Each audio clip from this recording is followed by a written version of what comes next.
Hello and welcome back to another edition of John Talks Wrestling. Today I'm just going to run through some general news stories that are going around that I've picked out online and shit like that. Excuse the wind and turn off a bit. That was my fan.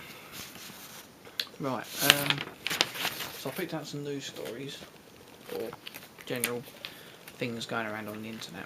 I thought I might as well talk about them. The first one is talking about WWE 2k14, which is coming out in October, November time. I think it's October for the US, November for the UK. And apparently IGN published their first look at the new WWE game, 2k14. Which, by the way, should I do that? No, I can't. Not going to say that part. Basically, they said an IGN writer, not going to say name, basically said the new WWE video game, hold on a minute. Well, apparently it's basically staying as a simulation game, focusing on the, apparently basically going back to like 2011 with the old light and heavy grapple system or something like. Is that right? Yeah, I think either they're going back or they just says here they're just focusing on the same light and heavy grapple system they pulled back in 2011. This should really be on my like gaming bit really, but it's wrestling related, so that's why it's here. Apparently the big change that's coming with the new WWE game is the reversal system. You can like now attack. It says here attack now reverse into other attacks. So I'm assuming you attack and then you can reverse into other attacks, which speeds up the way the action in the match goes when you're playing it. So basically making, yeah, that's it. Apparently the IGN was saying that basically that idea kind of like significantly changes or significantly improves the pacing of the matches when you're playing the game. So that should be interesting. Apparently wrestlers now move slightly faster with more fluid movement animations. This is all what I'm reading off my notes that I've got. So instead of being at a constant speed. Catch finishers are being expanded with 10 new ones already been added. Finishers can be performed on running opponents or opponents that are in the air. In the old, they had like oh my god moments last year. They're back. They're keeping that. I'm not going to read that bit. It's boring. Confirmed playable characters include Steve Austin, The Rock, Cena, Shawn Michaels, Dolph Ziggler, Randy Savage. I'm assuming Randy ought to be on it, and the Ultimate Warrior, which is going to be available as a free download when you pre-order the game in advance, which I've done. Haha, as I do every year. Apparently they're going to release actually reveal the full roster near a SummerSlam. So that's about WWE 2k14. That's all I know. I might have some more in my next video, but you know. WWE Hall of Famer Ric Flair has issued his first public comment, well it says comments, but comments, or I suppose it could be comments, since a judge issued a warrant for his arrest. I don't know if anyone heard about this. It's to do with he's not paying his spousal support to his ex-wife, or estranged wife as they put it. Apparently Flair told the paper in Charlotte about that, and I'll quote what Ric Flair said: "The reason I didn't pay my ex-wife the 32 grand is because my son died and I was in hospital for a month." That's fair enough. Why are they issuing a warrant for it? It's a bit out of order to issue a warrant, especially after that. And then he was also lost to himself as the other reason. He had a blood clot. Apparently, I didn't know that. He didn't go to work for 3 months, so you see, you couldn't really pay it, could he? Let's face it. Apparently, his ex-wife turned herself into the police, so basically she went out on her own back. That's a quote that he said as well. Is that a quote? That's not a quote, but that's what they said. And she was she was apparently charged with harassing Flair's new woman. I say girlfriend, but you know, at that age, it's new woman. Hold on. Thank you. What else we got? Apparently that's a misdemeanor doing that, so she's in the shit.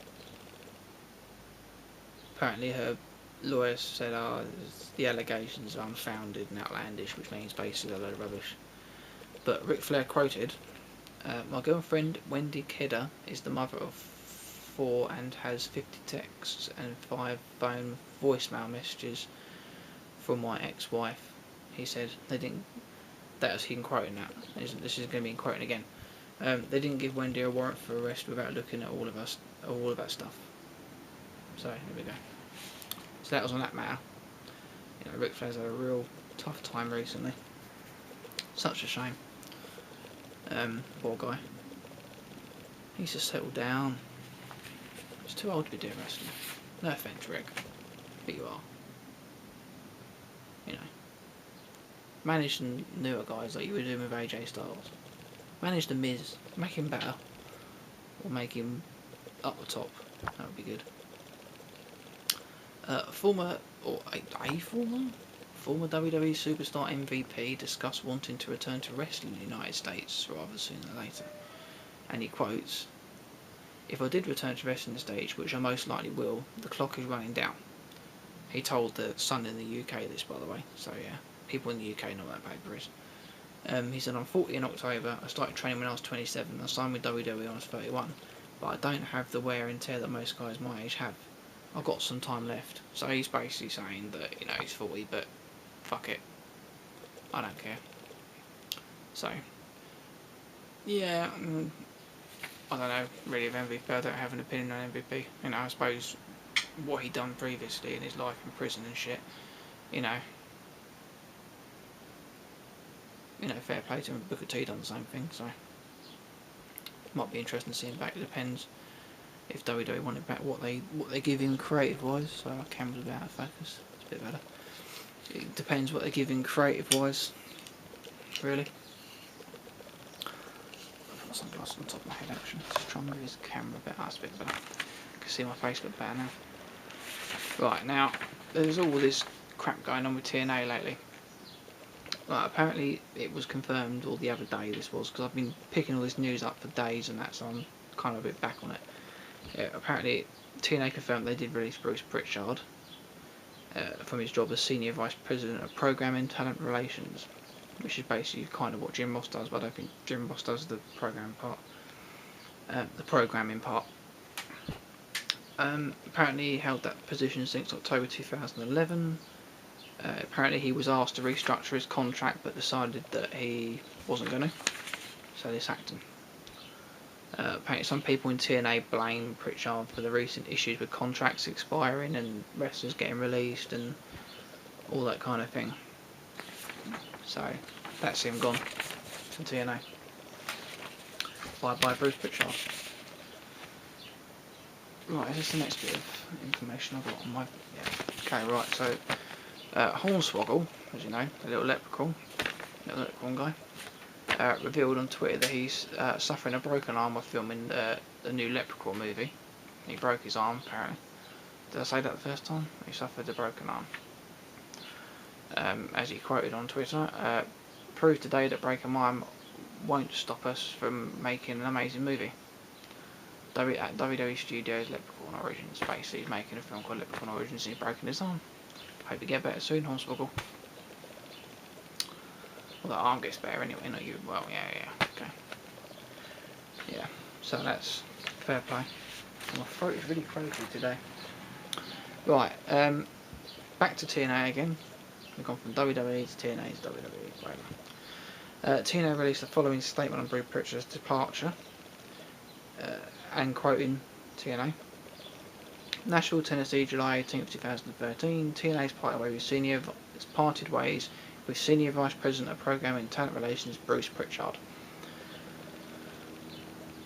TNA is headquartered in Nashville, and as we move forward, our creative team and the executive leadership will be here in Nashville with us, said President of TNA Dixie Carter.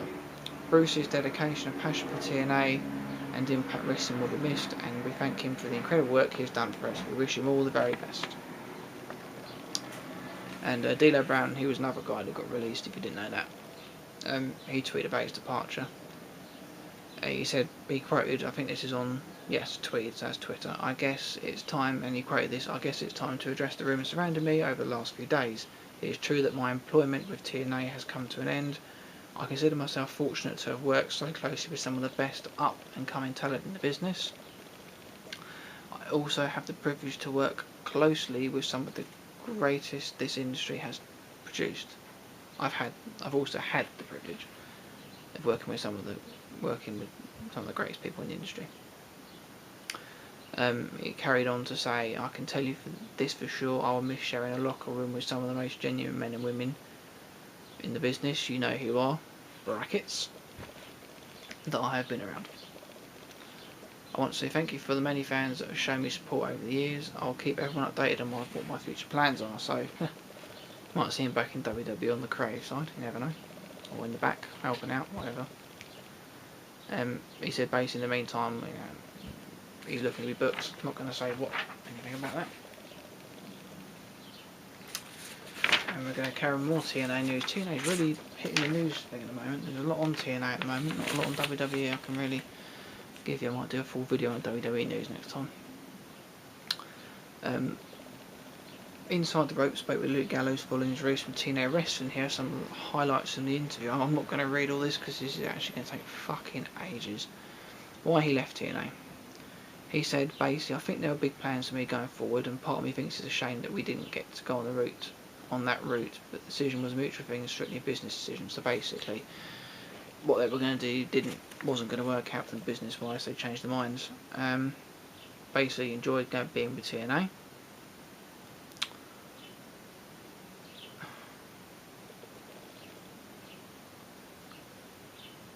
I think they were looking. He basically said that they're looking at like where they were business-wise. Basically, it wasn't working out, kind of thing. I think that whole Aces and Eights thing's a complete flop. I mean, I don't really follow TNA these days, but like, it just seems like a complete utter flop.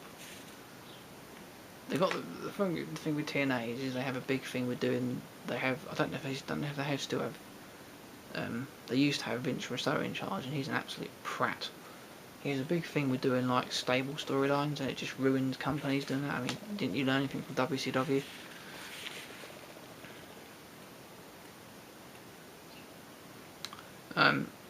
What's this rumours here? Is this rumours that TNA's in trouble after? Oh, I don't know. I don't really want to read all that because that's just Luke Gallows being interviewed about all sorts of other things. That's just about why he left TNA. The other stuff is him about like rumours that TNA's in trouble after taking Impact on the road. I don't really want to read that. I might read that in my next video actually. I might continue that in my next video if that's alright with you guys, because it's just going to take fucking ages. Back to WWE. Rob Van Dam has been added to the August 11th WWE live event in Oakland, California. That's for all you American fans, because it's not going to really appeal to me, because I don't live in America. Paul Heyman will also be appearing. RVD has also been added to the August 16th live event in Portland, and the August 20th SmackDown tapings from Bakersfield, and the August 24th live event in Las Cruces, New Mexico. If that's how I pronounce it, I don't know how you pronounce it. So that's that. Oh, guess what? More TNA news. Right. Well, actually, this is TNA. Apparently, there's some trouble. They had a TNA live event in Cape something, Girardeau or something like Girardeau, in Missouri. Basically, a TNA agent came out to the ring, announcing that Chris Sabin, Garrett Bischoff, Jay Bradley, Wiz Briscoe, Gail Kim, and Miss Tessmacher were not allowed to compete due to the Athletic Commission in Missouri. Just sort my camera out because it's out of focus again. There we go. So, and basically they didn't have the licenses to wrestle, so they couldn't wrestle. Apparently 500 fans turned up for a 90-minute show. and the card only featured like 5 matches, and that's absolutely really poor, isn't it? They should have really called the whole event off and just said, look, you know, refunded one their money. Basically the results were Bully Ray beat James Storm, Devon, sorry, Devon beat Gunner, Samoa Joe beat Bobby Roode, Gunner and James Storm beat Ray, and Bubba Ray, what? So he did a double take, double night, double run, doing double duty, that's the one. So yeah, Gunner and James Storm wrestled twice, along with the Dudley Boys, still like that. But Gunner and James Storm beat that time. And Jeff Hardy beat Kurt Angle. Apparently TNA tried to make up for this by inviting all the fans backstage shows to meet wrestlers for free. However, Jeff Hardy, being an absolute dickhead for some reason, decided he was going to charge £20 for a photo and fans could not get his autograph. That's really nice of him. Why is he being like that for? Anyway, this led to some of the people that pay £65 for VIP tickets to be very upset, and upset that fans were getting what they paid for free. Right, so basically they, like, people that pay $65 for VIP tickets didn't get that, and the fans that paid just for normal tickets got what the VIP fans pay for in 60. Oh, it's out of order, isn't it? So that's the TNA are in so much trouble at the moment. Like I said in my first video I did for John Talks Wrestling, like, it just seems like TNA might be going down the pan slowly, very slowly now, but we'll see. Sort of back to WWE, more back to like legends of the wrestling business. Apparently after several weeks ago, Jake Snake Roberts actually relapsed. He's trying to get off alcohol, isn't he? Well, he relapsed several weeks ago and drank again.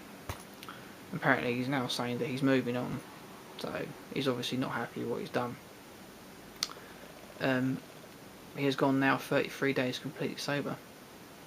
Congratulations, Jake. Hope you get off the alcohol. He noted on Twitter that he has been hasn't had cocaine for 254 days. So good job. Thumbs up to Jake the Snake Roberts. I like Jake the Snake. It's a very sad story, Jake the Snake. I think he's a very talented guy, and I think it's a shame that the drink and drugs demons got the better of him, really. So apparently Ryback deleted all of his tweets once again. I didn't even know he did it the first time. He deleted all of his tweets, and after deleting them he posted these messages, and I quote, "Wake up, you feed me morons, I'm back, so all of you low life negative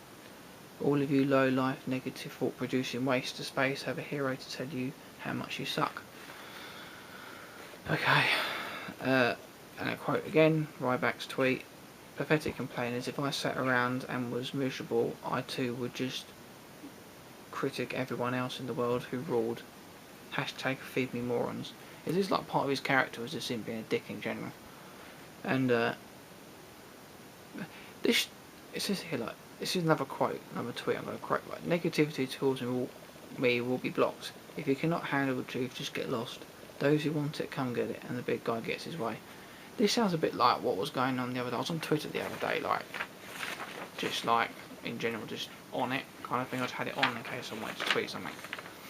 And I think it was Zeb Colt was on there, and he was doing that same sort of thing. It was to do with some word that was pronounced wrong, and people were getting a bit funny about the word and stuff, and he said he was just going to block people for no, just because they couldn't pronounce a word or didn't like the way he pronounced it. I mean, I did look it up and he was right anyway, but there's this big thing with blocking people on there at the moment.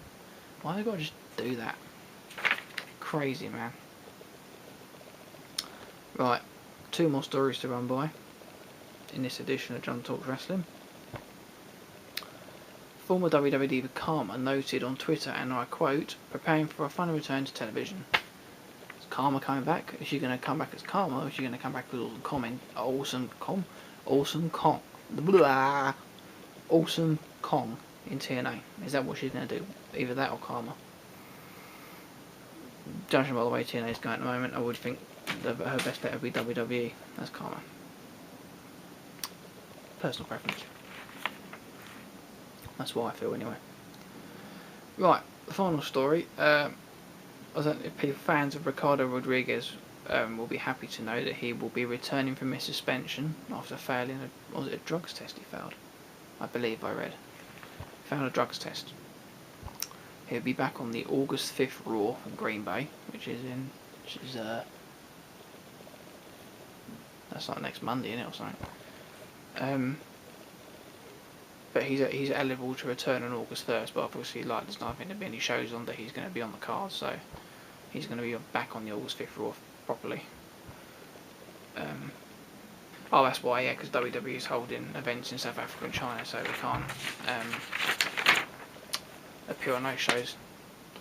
Don't know why. It's just probably because they're going to be out of the country when he's eligible. They'll probably be gone already. So yeah, that was a few stories I was just ran through on the internet. I'm probably going to get some more. I might do like look around on other wrestling sites like Ring of Honor and Combat Zone Wrestling. I don't want to stick to just WWE and like TNA videos. I want to do something other companies as well. So yeah, comments below on what you think of what I said and what I read about, whatever. If you have any wrestling companies you'd like me to report on, ones that are not well known, I'll be gladly intrigued to interested to put things out. If you've got like events going on, even if it's American. I mean, I'm English and I'm doing these videos in the UK and that, but you know, if you're interested in